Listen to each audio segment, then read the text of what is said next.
Hello, dear friends, and welcome to episode 5 of the podcast. Once again, if you're watching this, we are in the wonderful, warm confines of my basement library.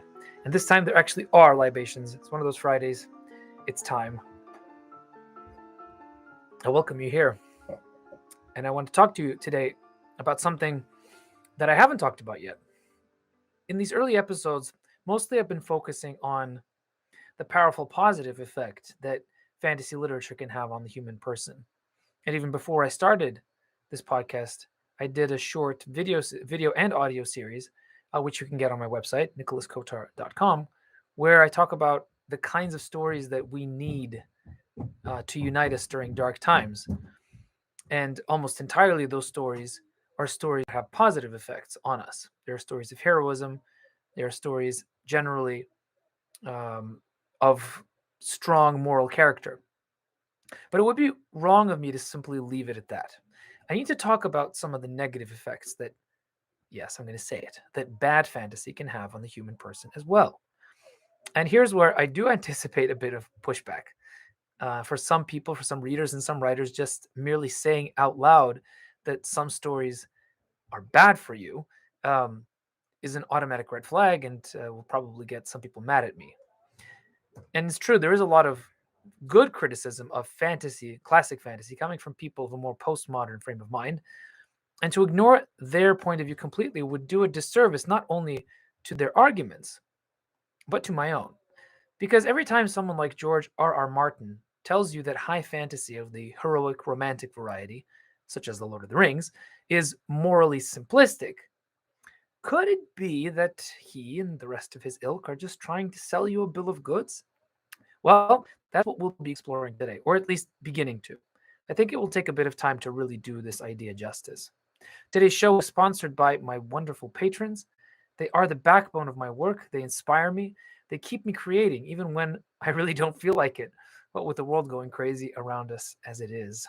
If you'd like to support this show, you can by joining for $2 a month to Patreon and getting access to early live streamed recordings of this podcast, which include exclusive Q&A sessions afterwards. My Patreon community also has higher tiers that include things like free books, merch, and exclusive experimental short fiction written by yours truly. I also give occasional gifts, special gifts, to my patrons, including recently a few free audiobook codes for the complete Raven Sun series, books 1 through 5, in audiobook. Visit patreon.com/Nicholas Kotar to find out more. Now, on to today's show.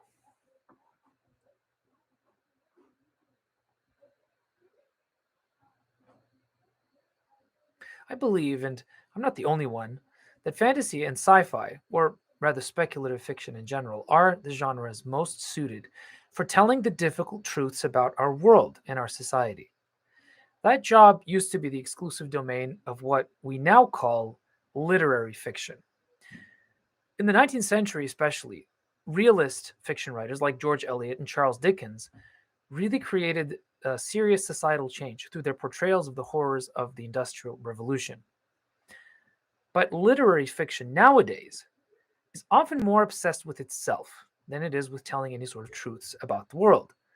Here's an example. The Goldfinch, that sad, pathetic excuse for a Pulitzer Prize winner, is the perfect example. It's got gorgeous words, interesting characters, wonderful sentence structure, and absolutely no significance whatsoever. Okay, maybe I'm exaggerating a little bit. And recently I tried to force myself to reconsider this position, which I've talked about in other places at other times. This position that I don't think that realistic fiction nowadays is all that effective at producing real effective change, both within ourselves and in society. And I decided I would try out a book from another Pulitzer Prize winner, Home by Marilynne Robinson. Now, Marilynne Robinson is highly recommended by pretty much anybody who loves literature, especially people who love literature of the 19th century variety. So I thought, okay, if anybody could do a good job with a realistic fiction novel, it's got to be Marilynne Robinson. Well, I'm listening to the audiobook and I'm at 47%, and I can't force myself to go forward because in the first half of the novel, which is a retelling of The Prodigal Son in late 1950s, early 1960s era Iowa, rural Iowa. It's almost not an exaggeration to say that the entire novel is two very depressing characters trying to talk to each other about how depressing they are. I realize there might be something very shocking to come in the second half of the novel, but I'm not sure that I can force myself to get to it. Now, on the other hand, look at the books of somebody like N.K. Jemisin. Her Broken Earth series is as incising a criticism of racism and slavery as anything realistic that you could read. Certainly something like the 1619 Project. And it'll be remembered as great literature far longer than the 1619 Project. Mark my words. Today's fantasy novels will be remembered in the same sentence 100 years from now as Dostoevsky and Tolstoy. That being said, there's something missing in a lot of fantasy novels these days. It has to do with a willful misunderstanding of the works of J.R.R. Tolkien. Some of you may be surprised, and I assume that most of you who are listening to this are lovers of Tolkien. But you may be surprised that many modern fantasy readers generally don't like Tolkien. Although I suppose you won't be so surprised now looking at the reaction that a lot of people are having to the Rings of Power, both on the right and on the left. But a lot of people object to the moral simplicity, as they say, of Tolkien's vision. George R.R. Martin is the first among these. This is quoted in an article in the American Spectator, where he says, "The battle of good and evil is a great subject for any book, and certainly for a fantasy book. But I think ultimately the battle between good and evil is weighed within the individual human heart, and not necessarily between an army of people dressed in white and an army of people dressed in black.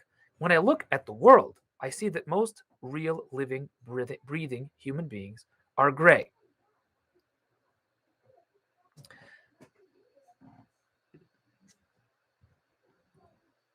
He's not the only one to suggest that Tolkien's moral vision is simplistic.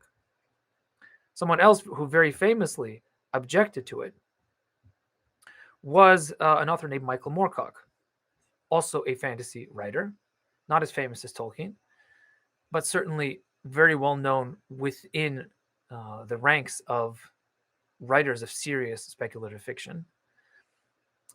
He says that he calls it famously epic poo, considering Tolkien's vision of the chaos of the world to be infantile. He and some others like him, for example, in a 1971 essay in the magazine New Worlds, the writer M. John Harrison acknowledges Tolkien's position as the first and last word in fantastic fiction. But he begs readers to look more closely, where they will see not, quote, the beautiful chaos of reality, but, quote, the stability and comfort and safeness of catharsis. And this was supposed to be a negative thing. Personally, I much prefer the stability and comfort of safe catharsis in my reading, as opposed to the beautiful chaos of reality, assuming that the chaos of reality is beautiful, which seems to me, especially now, to be a bit of a silly thing to say. In 1978, Moorcock did a more thorough takedown in an essay called Epic Pooh, in which he compares Tolkien and his hobbits to A.A. Milne and his bear.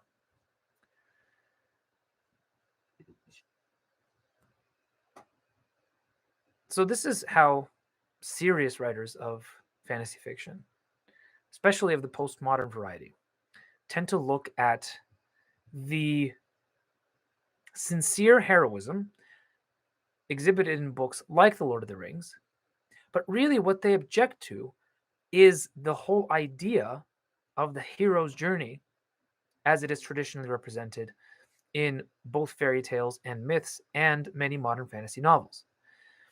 Instead, what they suggest, these writers, is that it's an unrealistic vision of the world, and we should be preparing people, or rather we should allow people to read books that are more accurately reflective of the reality that we live in. And that reality, they say, is the beautiful chaos of reality. Now, let's examine whether or not that is actually true. And the way I'm going to do that is by offering you a few examples of speculative fiction media that comes specifically from this kind of worldview. Books and movies that are created very much by authors and filmmakers that would agree, I would guess, based on the feeling and the tenor of their work, with not not Tolkien's view of the heroic quest, but with Michael Moorcock's and M. John Harrison's vision of the beautiful chaos of reality. And I wanted to specifically talk about the movie The Green Knight. The reason I wanted to talk about it is partially because we finished reading the original the Middle English poem, The Green Knight, in my Patreon's book club. This would have been probably already half a year ago or so. And from that book club, we had a lot of interesting conversations, and we all realized together that what was one of the more beautiful things about the poem is that even as it was written in the late 14th, early 15th century, if I have my dates right, I might have them wrong. I don't remember off the top of my head. It was already intended by the author to have a certain sense of old-fashioned nostalgia, in a lot of ways similar to what The Lord of the Rings does. This was a point made by J.R.R. Tolkien in the introduction to his translation of The Green Knight.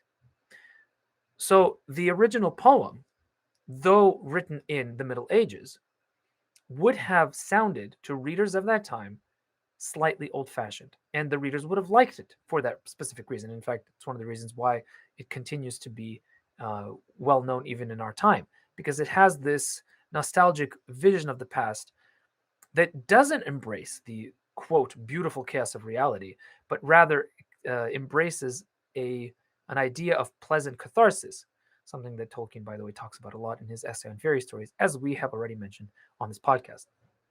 So when I started watching the movie The Green Knight, I prepared myself in advance by reading about it a little bit. And I knew that the experience of watching the movie was not going to be anything like the experience of reading the story, because the story is purposely old-fashioned and the movie is purposely newfangled. And that becomes very, very clear from the very first scene. In spite of the fact that you have very medieval type on the screen in large, extremely overwhelming size on the movie screen in front of you, the main character, who is not a knight, Gawain is not a sir in this version of the story, wakes up on Christmas morning in the brothel of his favorite whore. Excuse me for my language. And the first line of dialogue is a blasphemous conversation between Essel, the prostitute, and Gawain, where they basically mock the traditional greeting, Christian greeting for Christmas morning. And we already know at that moment that we are not in Kansas anymore, but this Kansas is not the kind of Kansas that you would expect medieval England to be. This is a very postmodern vision of it, and it's quite self-referentially so. And if you accept it from the very beginning, you know where you stand, and it makes for a rather interesting viewing experience. So you know that Gawain, in every possible way, is going to be a non-hero. He's not even an anti-hero. Anti-hero is, by the way, a subject which is very interesting and will be the subject of another podcast episode, hopefully sometime in the future. But he's a non-hero. He does nothing heroic, and although he does pine for a kind of heroism. So when the chance comes to participate in the very strange Christmas game offered by the Green Knight, which in its form differs very, very seriously from the way it is presented in the story, in the book, Gawain kind of flat-footedly lumbers into a situation where he doesn't know what to do and ends up making a fool of himself. And that becomes a theme for the rest of the story. He immediately goes out as a knight errant on a journey to, not immediately, a year later, on a journey to encounter his destiny, because he has promised to go and be dealt the same blow that he dealt to the Green Knight. And immediately he encounters, in a field of slain warriors after a battle, a character played by the very wonderful actor Barry Keoghan, who is asking him for money. And Gawain doesn't understand the rules of the game. He thinks he's now on a heroic journey. He doesn't realize that he is on an anti-heroic journey, as described by a filmmaker in David Lowery, who does not subscribe to the idea that the traditional hero's journey is something that should be emulated in his art, but rather something that should be lampooned, or rather critiqued. Maybe not lampooned, that's perhaps not fair. So when he tries to interact with this lower sort, so to speak, a peasant boy, he is immediately taken advantage of, And basically, the implication is that since he acts like a traditional hero, he's easy to take advantage of and immediately gets robbed. And according to the interpretation of some movie critics, including Alyssa Wilkinson, actually he dies, and the rest of the movie is an exploration of the legend of Sir Gawain that never happened because he died before he was able to reach the Green Chapel, or the Chapel Perilous. This new vision of heroism is one very much in line with the beautiful chaos of reality. It's one very much in line with the difficult reality that we encounter in the news every day. The one that eschews the very idea of there being any sort of traditional heroism. We are told this very often now that every hero has an ulterior motive. And that's certainly what the David Lowery seems to be implying in the way that the way that the movie goes. Now, this vision of heroism continues and it becomes more and more strange. Because at a certain point, what Gawain does is he ingests psychedelic mushrooms accidentally. He doesn't know that's what he's doing. And when that scene happened, a very interesting thing happened in the movie. First of all, there's a shot where the camera eye view shifts 180 degrees, suggesting to the viewer of the film that now we are in an upside down reality, a reality that is not real, but is conditioned by Gawain ingesting psychedelic mushrooms, which might, by the way, have killed him. This may be another scene of death. Whether that is the case or not, we don't really know. This movie does not allow for for very tidy interpretations. But in any case, as soon as he enters the second half of the movie after having ingested the psychedelic mushroom, very strange things begin to happen. He encounters a castle in the middle of the forest where he's taken in by a lord and his lady. And there's a very interesting conversation that happens between the three of them, where the lady lets us know about the reality of what the Green Knight and the world of the Green actually is.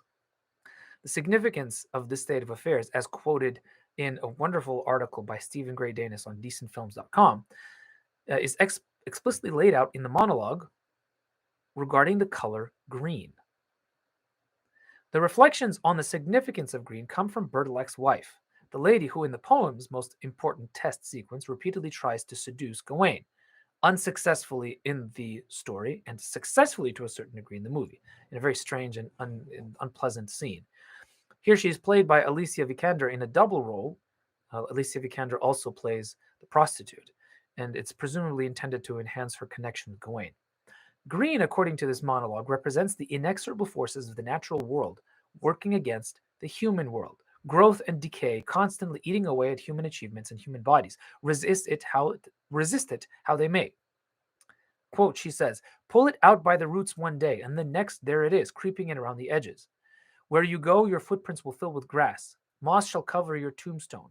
And as the sun rises, green shall spread over all. This verdigris will overtake your swords and your coins and your battlements, and try as you might, all you hold dear will succumb to it, your skin, your bones, your virtue. This speech describes the reality we find at the Green Chapel, an edifice once dedicated to the worship of the Christian God, now a monument to the irresistible power of the green world to spread over all. It contextualizes the skeleton motif running through the film and ultimately shapes the meaning of the ambiguous final scene. The final scene, though ambiguous, is described by Gray Danis in a very compelling way, at least to me. Basically, what happens is that there's this dream sequence in which an extended dream sequence after Gawain runs away from the Green Knight, which doesn't happen in the poem, where he becomes the heir of Arthur and everything goes wrong, and eventually he is basically abandoned by the magic given to him by his mother. His head falls off, and everything is terrible and awful, and the dream of Camelot is dust, overtaken by enemies, and eventually to be overtaken by the Green, as the implication is, as all human fates must be, as all human heroism must give way to the ultimate reality of the rot, of the natural green coming in and eating everything. And so when we finally encounter the last scene where Gawain comes back, or doesn't leave, it's unclear, and accepts his test at the hands of the Green Knight. The Green Knight comes down to his level. He's a very tall character, and congratulates him, and then says a very interesting thing. He says, "You are now my knight." And as Stephen Gray Danis makes this point, he says that this means that what Gawain has done effectively is accept the reality that all human heroism is ultimately leading to the grave, is ultimately useless. In fact, all human fates in general are useless. And the inevitable result of all human endeavors is death. But it is not a dark death from the perspective of the Green. It is a death, a post-human reality in which nature is allowed to flourish without the blight of human existence on its face. Really disturbing if you look at it from that perspective. And it really turned me off as I realized what it was that I was watching. But then I started to notice something. It wasn't by accident. And it wasn't simply an FU kind of moment from David Lowery to the viewer who might have expected a tidy ending a la the hero's journey. I think something very profound is going on here. Because what this is a secular apocalypse. Apocalypse meaning revelation. It is a secular apocalypse in the sense that it reveals what the underlying worldview of those who do not approve of the morally simplistic, quote unquote, vision of J.R.R. Tolkien. They have not much of a better future to offer than Tolkien does. Their future is one that is post-human.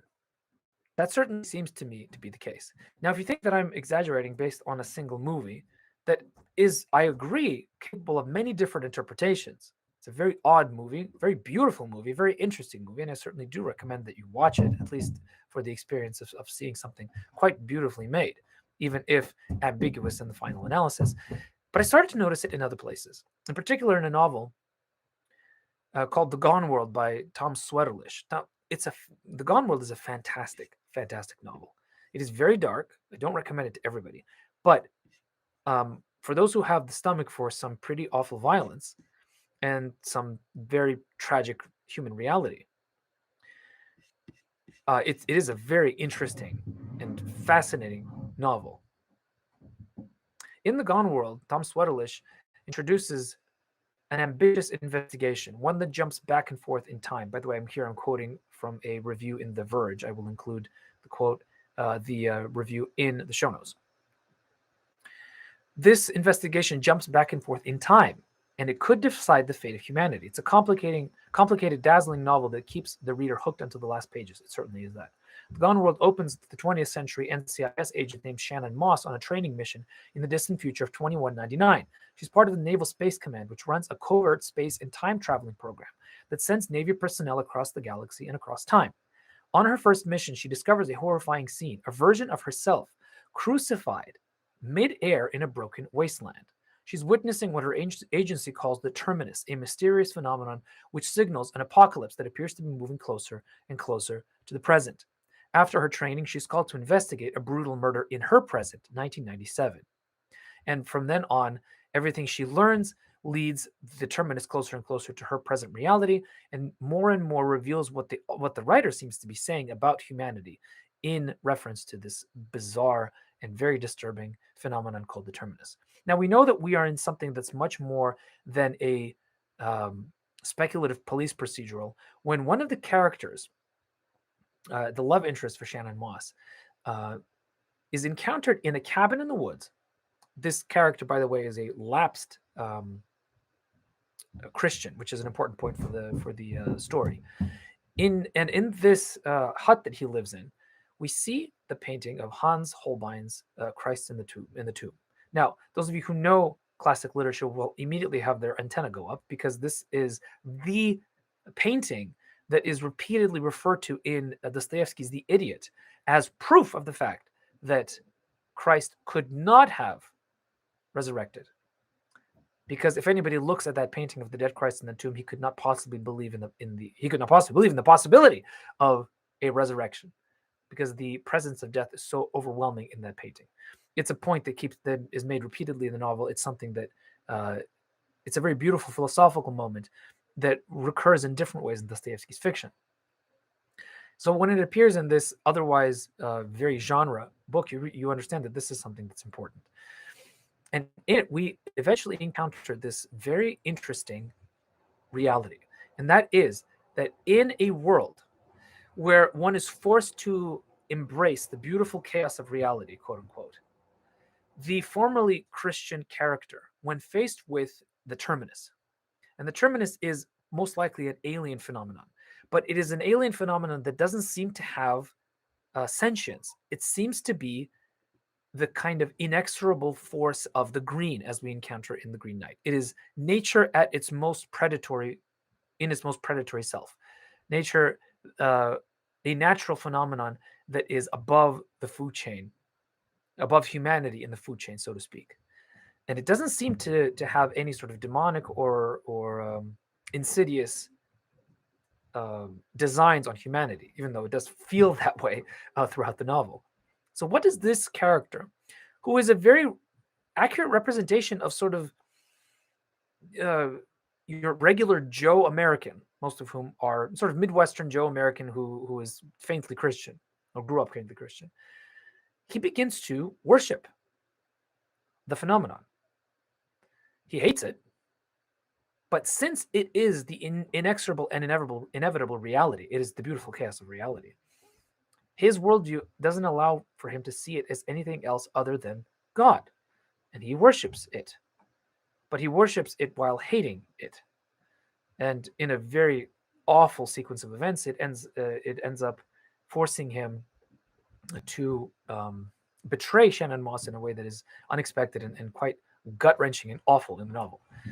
Again, those of you who have weak stomachs, do not read this book. Those of you who are slightly a little stronger in it and can appreciate the important things that such novels are telling us, I do recommend that you read it. Again, what's my point here? My point is that this is very much a secular apocalypse. And again, just like the Green Knight, this book, as well as other secular apocalypses, such as Station 11, which I read and I hated, but it's very much of the same ilk. It's a very well-written novel, certainly worthy of all the accolades that it got. My hatred for it is personal, not critical. All of these seem to be saying something, not very loudly, and not by declaring it, but by suggestion.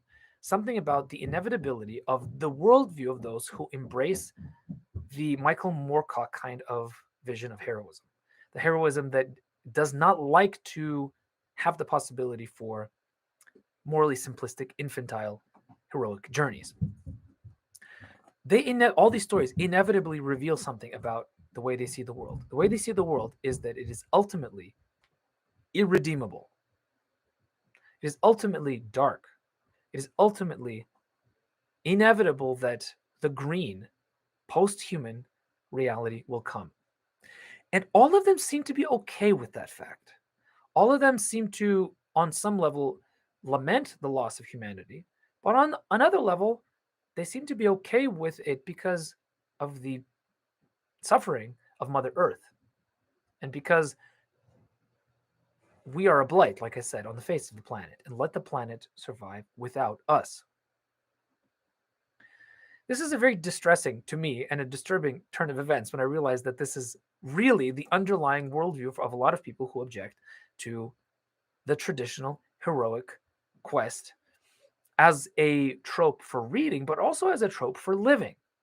As I've repeatedly suggested and said to you all in this podcast, and I will continue to, I'm not the only one to believe that there is something not simply therapeutic, not simply cathartic, but formational about reading the kinds of morally simplistic stories, according to Michael Moorcock, etc., that Tolkien and others of his ilk wrote, because they help make our hearts whole. And rather than helping us embrace a kind of beautiful chaos of reality, whatever that is, I don't see anything beautiful in the chaos of reality outside my door. Instead, what these stories are actually doing is suggesting that perhaps it's better if you simply die. So, what's the conclusion? Pay attention, read. Do read these secular post-apocalyptic stories. They're extremely honest in what they are trying to tell you. They're much more honest than a lot of faith-based fiction, which tends to ignore the difficult realities of everyday life, especially nowadays. Now, once you've read these stories, run the other way. And then read The Lord of the Rings for the 20th time. Because that is what's going to be better for your heart, ultimately.